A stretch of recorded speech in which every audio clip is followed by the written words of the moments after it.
Chers découpeurs et découpeuses, bonjour, ici Janou, grand chambellan beurrier, graisseur de poils et chercheur en apeupretisme, pour vous servir. Eh ben alors, elle démarre pas mal cette petite chaîne YouTube, dis donc là. Oh ben, au moment où je tourne cette vidéo, il y a pile un mois que je l'ai commencé. Bah, je trouve que c'est assez joli. Merci à vous qui vous abonnez quotidiennement à cette chaîne. Mais si vous êtes abonné, c'est effectivement parce que vous avez vu une recette de short avec ma cousine.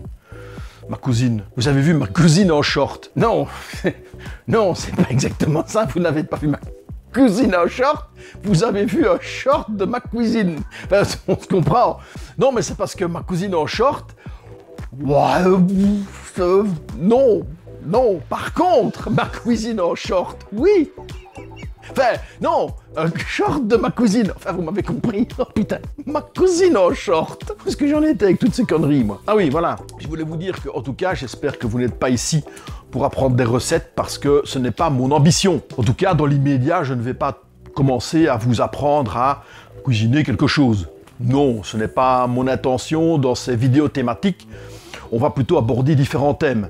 Donc en résumé, je cause de trucs dont je ne suis absolument pas spécialiste. Mes informations viennent de livres et d'internet. Je n'ai pas pris de cours, je ne suis pas cuisinier, je ne suis pas cuistot, je ne suis pas scientifique. Moi à la base je suis dessinateur.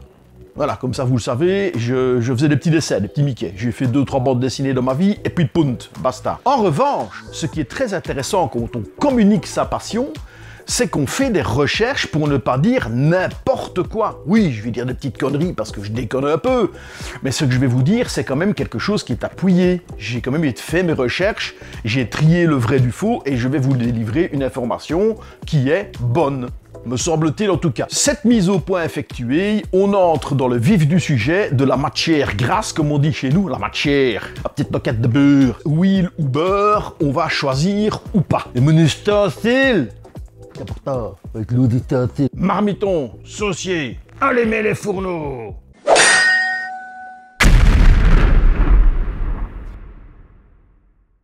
Ainsi donc, la question est posée, vaut-il mieux cuisiner au beurre ou à l'huile? Mais quelle question bête! Mais bête! Ils sont bêtes, mais bêtes! Bah, pourquoi bête? Bah, parce qu'on s'en fout, c'est une question de goût. C'est tout, ça s'arrête là. Il y en a, ils divisent la France carrément en deux. Il y a le nord, on cuisine au beurre, le sud, on cuisine à l'huile. Dans certaines émissions culinaires, que ce soit sur les réseaux sociaux ou à la télévision, il y en a qui s'amusent à confronter le cuistot qui utilise uniquement du beurre et celui qui utilise uniquement de l'huile. Et puis après, on goûte pour savoir lequel est le meilleur. Et gna gna gna gna gna gna. Mais ça n'a aucun sens. Pourquoi? Parce que l'utilisation de la matière grasse dépend de ce que tu cuisines. C'est tout. Aujourd'hui, on cuisine uniformément au beurre et à l'huile. C'est pour le goût et la texture. Donc, pour le goût et la texture, on a plusieurs possibilités, évidemment, dans les matières grasses. Alors, la première, c'est le beurre, évidemment, c'est le séducteur. Le beurre te parle en douceur, il embaume la poêle, mais il faut le surveiller, comme un enfant de 3 ans à côté d'une prise électrique. Parce qu'il crame vite, il panique à la chaleur. Bon, alors, ensuite, tu as les huiles végétales. Alors là, c'est la famille recomposée. Il y en a pour tous les goûts.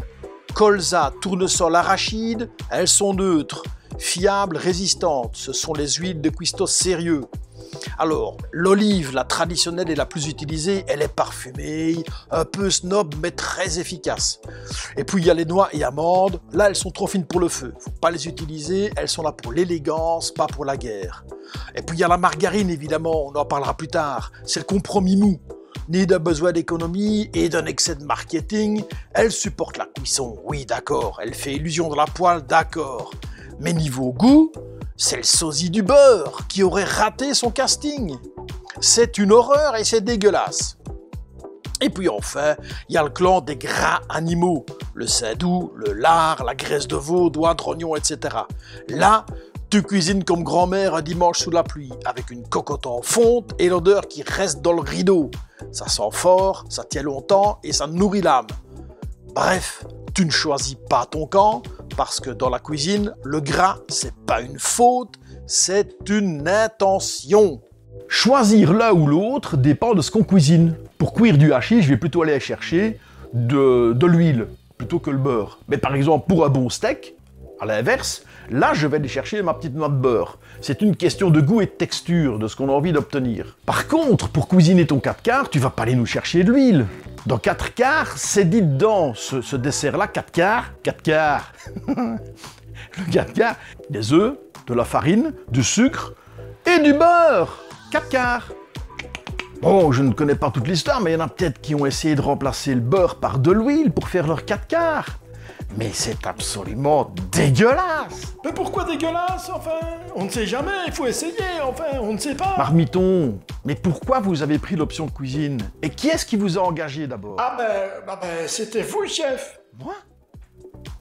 Oh, je devais être bourré ce jour-là. Que dit la médecine? Ben, là, bon, l'huile met quand même une bonne grosse tatane au beurre, hein. Y a rien à faire. L'huile est quand même meilleure pour la santé que le beurre. Là, voilà, c'est comme ça. Cela dit, elle met une grosse tatane, mais pas dans n'importe quelle position. Tout dépend encore une fois de l'utilisation qu'on va en faire. Et notamment, dans les hautes températures, l'huile surclasse nettement le beurre. Donc oui, effectivement, si vous voulez faire des cuissons ou des fritures, on recommande plus vite l'huile que le beurre.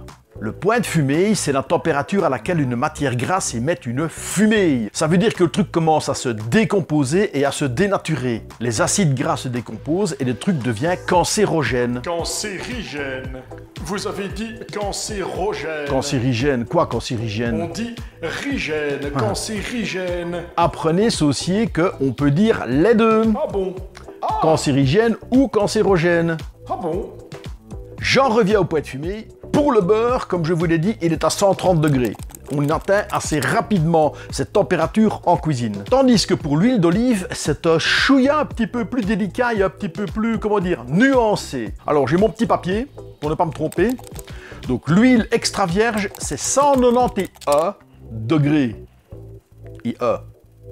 Pas 2, pas 0.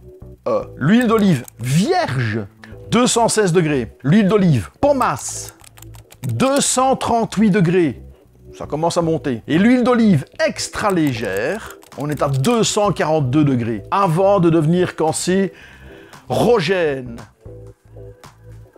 Petit aparté sur les frites belges. Évidemment, vous n'allez pas cuire vos frites au beurre, c'est une évidence. Mais vous n'allez pas non plus la cuire à l'huile, surtout pas. Les frites belges se cuisent à la graisse de bœuf. À 75%. Et oui, parce qu'il y a un tout petit secret là derrière qui se cache. Le premier bain est à 130-140 degrés et le deuxième à 170-180 degrés. Mais il y a certaines choses dont il faut tenir compte aussi. C'est un peu plus raffiné que ça. Et oui, il faut aussi avoir la pomme de terre adéquate. Chez nous, on l'appelle la binche. Comment dire? Comment est-ce qu'on dit? C'est pas une race. C'est pas des races de pommes de terre. Aidez-moi, dites quelque chose, quoi. Marmiton. Les variétés de pommes de terre, chef. Ah, voilà. Variété. Pour une fois que vous servez à quelque chose, c'est bien. Oh, ça me fait plaisir, tiens. La Merci, variété chef. de pommes de terre, c'est la binche. Et ce qui est également important, c'est le temps de repos que vous allez laisser entre les deux cuissons. Entre la 140 et la 180, vous devez laisser au minimum un quart d'heure. Et enfin, la chose peut-être la moins évidente et qui amène ce petit côté final, cette petite touche de frites merveilleuses et délicieuses, c'est le saindoux. Vous devez avoir 75% de graisse de bœuf et 25% de saindoux. Vous mettez 3 blocs de graisse de bœuf et 1 bloc de saindoux. Si on se résume, pour une bonne frite belge, il te faut une graisse, 3 quarts de bœuf, 1 quart de saindoux, des binches, une cuisson à 140, un quart d'heure et une cuisson à 180. Et c'est gagné. C'est cadeau pour vous. Voilà, qu'est-ce que vous voulez? Un Belge qui parle aux Belges et aux Français, parce que je sais que vous êtes beaucoup, notamment de Parisiens à m'écouter. Si vous voulez vous la péter dans un concours culinaire un jour chez vous, ben voilà, vous savez quoi faire. Maintenant, c'est pas non plus quelque chose d'absolument trépidant, vous n'allez pas refaire le monde. Mais il y a quand même un petit quelque chose, une petite saveur. Ça dépend de nouveau avec quoi vous allez servir votre frite. L'idéal, évidemment, c'est avec une bonne viande. Moi, je ne vous recommande le steak frites salade. Juste en dessous, vous avez le demi-poulet frites ou Ou alors, une bonne moule frite. Oh, la moule frite, mais attendez, il y a aussi la frite du vendredi. Mais qu'est-ce que le beurre clarifié, tu vas me demander? Évidemment, ben le beurre. Un kékété de bleu palikli. C'est du beurre dont tu as enlevé tout ce qui est lactose. Tu n'as gardé que la graisse. L'avantage du beurre clarifié, son poids de fumée est encore beaucoup plus élevé. On est à 250 degrés. Donc on est clairement très loin du beurre normal et on est encore au-dessus de l'huile d'olive. Le beurre clarifié, c'est de la matière grasse quasi pure. Les avantages du beurre clarifié, son poids de fumée est plus haut, il se conserve beaucoup plus longtemps dans le frigo bien entendu, il est quasiment sans lactose et sans caséine. Alors il y a aussi la version indienne du beurre clarifié qui s'appelle le ghee. Si vous ne le faites pas vous-même, bah, ça coûte un peu plus cher. Autre inconvénient, c'est 100% de matière grasse. Faut pas sur une frite par jour évidemment. Ce n'est pas un beurre de dégustation, ne vous faites pas une tartine au beurre clarifié. La margarine maintenant. Alors, la margarine, c'est l'ersatz par excellence. C'est une imitation du beurre qui est née au 19e siècle sous l'impulsion de Napoléon III. Il voulait une graisse bon marché pour ses troupes. À l'origine, au milieu du 19e siècle, c'est un mélange de suif de bœuf, donc c'est une graisse un peu dégueulasse, et d'eau colorée. Alors aujourd'hui, la margarine, bah, c'est un cocktail d'huile, de l'huile de colza, de l'huile de palme. Alors on va mettre un peu d'émulsifiant pour que ça ressemble à quelque chose, et puis on va un peu la colorer pour que ça ressemble vaguement à du beurre, là. Hein. Alors évidemment, on va jeter dedans des conservateurs, et alors pour faire bonne figure, on va y taper quelques petites vitamines, hein, pour faire joli, quoi. C'est moins cher que le beurre, c'est zéro cholestérol puisque ce ne sont que des huiles végétales. Certaines versions sont enrichies en oméga 3, comme je vous l'ai dit, on rajoute des trucs dedans. Enfin, elle est conseillée pour les gens qui ont un taux de cholestérol trop élevé et qui doivent faire attention. Voilà, chers amis, ce que je pouvais vous dire sur le sujet du jour, les matières grasses. J'espère que cet épisode vous aura plu. N'oubliez pas le like, le partage et l'abonnement, c'est important pour la chaîne. Prenez soin de vous et des vôtres. Cuisinez bien, cuisinez bon. Je vous dis à très bientôt pour un nouvel épisode. C'était Janou pour Cuisine Dégoupillée. Ciao.